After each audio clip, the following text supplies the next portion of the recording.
Olá a todos, meu nome é Bruno Barbieri. Vocês devem ter visto aí o stories do Ramon dizendo que ele está sendo muito cobrado pelos fãs, que já pensou em desistir, até saíram notícias maromba, enfim, né? Eu vou tentar comentar um pouco sobre tudo isso que está acontecendo. A primeira coisa, né? Vamos pensar o seguinte, de onde que o Ramon veio, né? Ramon veio lá do Acre, ele tinha uma vida muito humilde lá, e de repente ele vira um cara profissional, vem para São Paulo, já chega pegando, na primeira vez que ele compete no Olímpia, chega pegando em quinto lugar. No Arnold Classic ele pegou em segundo, depois no Olímpia ele pega em segundo no ano passado. Então aconteceu muita coisa muito rápido na vida dele. E além disso, os patrocinadores dele, os amigos dele, né, quem gosta dele, acaba elevando muito a moral dele. Então diz que ele tem a melhor genética, diz que cada treino ele tem uma evolução, diz que o cara come, você já vê o cara crescendo. Então isso acaba gerando muita expectativa para os fãs. Então aí junta duas coisas, né? Então um cara que veio de uma origem muito humilde e agora ele está numa ascensão muito grande.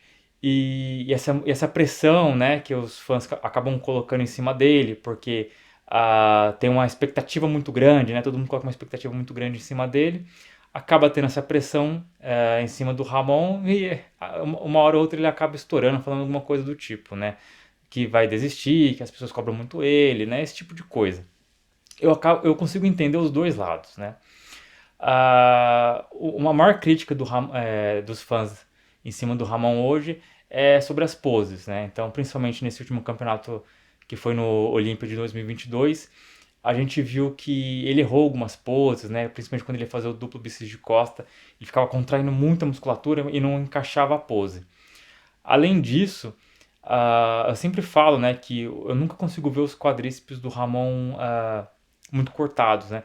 Eu achava que era alguma falta de condicionamento, às vezes é um pouco de água ali ou falta de maturidade e não é o caso.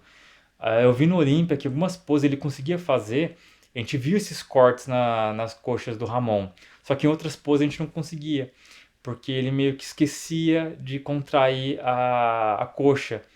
Então também isso é um erro de pose, né?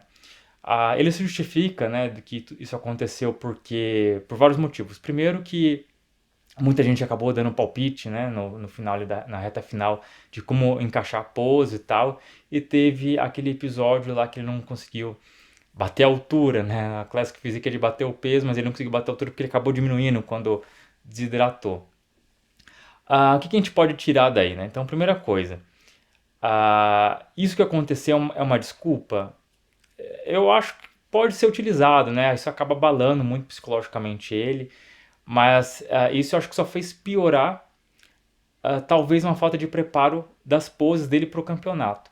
Porque lembrando no ano retrasado, né, em 2021, a irmã do Siban foi presa, né? Então imagina como que não ficou a cabeça dele. E ele ganhou, ele fez as poses com classe, estava um pouco preocupado, a gente viu o semblante do Siban há 2 anos atrás meio preocupado, mas ele conseguiu fazer as poses corretamente. Isso de todo mundo ficar dando um palpite de como o Ramon deve posar, eu acho que isso daí é um grande problema que tem no fisiculturismo, porque todo mundo quer ter alguma importância na preparação do Ramon. Então, não sei se vocês já perceberam, mas toda vez que o Ramon vai fazer pose, seja para quem for, né, sempre a pessoa quer dar um pitaco, né? E por que as pessoas fazem isso? Porque se ele mudar a pose, e quando o Ramon for competir, vai falar: lá, viu que dei aquele palpite ali na pose, agora tá vendo que tá bem melhor, então é meu mérito isso daí. E a pessoa acaba criando uma importância, né? Querendo dizer assim, pô, o cara é um top 2 lá e eu tive alguma importância na preparação desse cara. Que eu acho uma balela isso, né? O mérito é todo do. Quase todo tem que ser do Ramon. E como que o Ramon poderia resolver esse problema, né? É ter um professor de pose. Não tem outra solução, né? Eu vi um vídeo agora que o Horse fala que eles vão evitar das pessoas ficarem dando palpite na reta final. Eu acho que as pessoas não têm que dar palpite em momento nenhum. Se ele vai ter um professor de pose, quem vai ter que ensinar as poses, quem vai ter que falar o que ele vai ter que fazer é esse professor dele.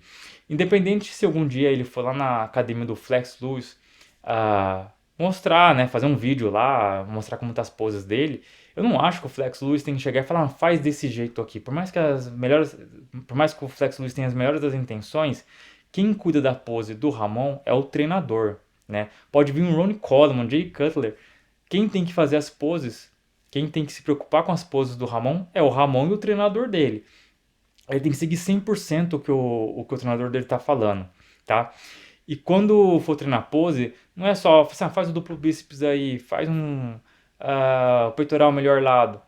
Na minha opinião, tá? Eu não sou um treinador de pose, nunca competi, não tenho intenção nenhuma, nada disso, né? Mas eu consigo relacionar muito o fisiculturismo com o vestibular. Então, assim, o Ramon, vamos fazer uma analogia então com o Ramon. O Ramon tem uma genética incrível para desenvolvimento muscular e tem um trabalho duro também, né? Que por mais que se ele não fizesse o treinamento da forma como tem que ser feito, ele não tinha aquela evolução toda, né? Ele não era o top 2 do mundo, até porque os outros concorrentes dele também têm uma genética fenomenal. Então, pensando num cara que vai prestar vestibular. É um cara muito inteligente e que estuda. Só que o cara não faz o quê? Não faz o simulado, né? Então, o cara não fica, não pega lá para fazer o simulado, para ver como são as questões, controla o tempo e tal, vai fazer um vestibular. Aí o que acontece? O cara pode tomar pau, não é porque por falta de preparo, de conhecimento ou que o cara não tem inteligência. É porque o cara não tem o preparo para resolver aquele tipo de prova, né? Então, por isso que é muito importante alguém que vai fazer seja lá, FUVEST, CONVEST, qualquer tipo de vestibular, é se preparar com simulados. Então, como eu acho que seria interessante fazer uma preparação de poses, né? Isso de ficar utilizando um espelho para fazer pose, eu acho que é legal com o iniciante ou quando ele está iniciando uma preparação de pose, né? Ele tem, sei lá, 10 meses para se preparar. No primeiro mês ali, o treinador vai falando o que ele tem que fazer, ele vai se corrigindo no espelho. Por que eu acho um problema continuar com o espelho depois disso? É que a pessoa sempre vai ficar se baseando no espelho. E na competição não tem espelho para você se basear. É só você ali na frente. Então, primeira coisa, tirar espelho, né? Porque você não vai utilizar o espelho para fazer as poses no dia da competição. Outra coisa, né? Mas tem muita gente que fica avaliando. Não tem que ter muita gente que tem que ficar avaliando. Tem que ter uma pessoa só, né? Então ele cita lá vários nomes e tal. Isso é irrelevante, né? Porque vai ter mais gente dando mais palpite. E às vezes o cara fala assim, vamos treinar pose, né? Vamos ver como é que tá suas poses. Aí você pede uma pose pro cara, ele vai faz o duplo bíceps de costa. Aí você faz assim, faz o duplo bíceps de frente. Aí o cara vai lá, descansa, aí faz a pose e você fala assim, contrai a coxa. Isso não é treinar pose, né? Isso daí é mais ou menos fazer exercício olhando o gabarito, né? Então, para o cara fazer, como que eu acho que seria o ideal? Tá, o treinador todo dia faz as poses compulsórias, faz uma rotina de pose que ele vai apresentar lá na competição. Poderia gravar, né? Então o cara vai fazer assim, vamos fazer como se fosse um simulado. Você vai se apresentar, eu vou pedir as poses. Se você descansar entre uma pose e outra, você já vai perder ponto, né? Porque você não tem descanso dentro da competição. Eu filmaria, não corrigiria ele em nenhum momento, tá? Então não falaria, olha sua coxa aí, não falaria nada. Isso fazendo um simulado, óbvio, né? E depois eu mostraria o vídeo pra ele. Olha no que você tá errando. Pra isso ficar tão fixo na cabeça dele, né? Pra ele não precisar mais de alguém corrigir ele, pra ele não precisar ficar olhando no espelho. E pode acontecer o que for, né? Dele não bater o peso, mas depois conseguir bater o peso, ficar com a cabeça em outro lugar, mas isso vai estar tão fixo na cabeça dele que ele vai conseguir realizar essa rotina de pose, né? E qual outro problema também que aconteceu do Ramon falar, explodir aí na rede social, né? Explodir entre aspas também que ele não foi tão agressivo assim, né? É que o problema é que no fisiculturismo você não tem uma válvula de escape, né? Então, o cara tá na preparação, tira umas férias aí, algumas semanas depois do Olímpia, para competir no Arnold Classic. Só que, vamos fazer uma comparação com o futebol.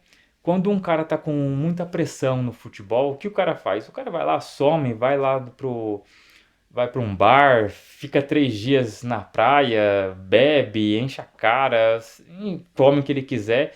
Isso não vai prejudicar muito o desempenho dele no futebol. Mas o Ramon não pode fazer isso no fisiculturismo, porque qualquer coisa que ele faça desse tipo vai prejudicar totalmente o físico dele para a competição.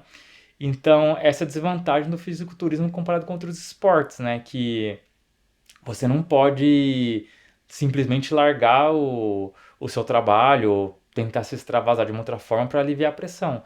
O ideal é que o Ramon tivesse um acompanhamento psicológico, né? Eu acho que todo atleta tem que ter, não só de fisiculturismo, mas de todas as modalidades esportivas.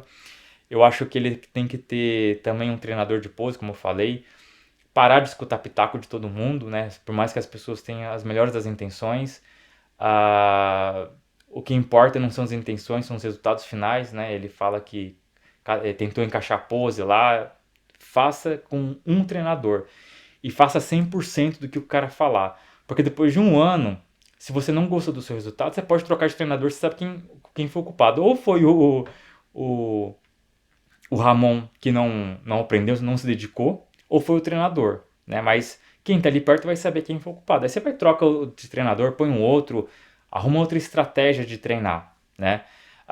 Um outro problema também que eu vejo muito, agora não é do Ramon que eu tô falando, tá?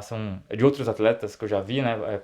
Profissionais ainda que competem até no Olímpia, essa coisa de todo mundo querer interferir em alguma coisa, né?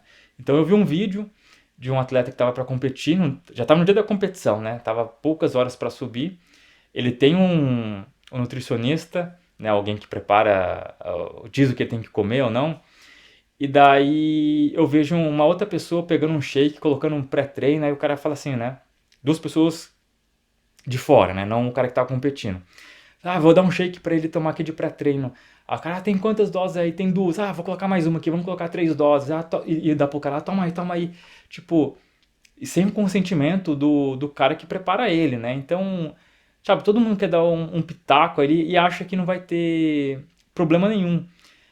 Naquele caso ali, né, específico nesse episódio, o cara competiu e não teve problema, acabou vencendo.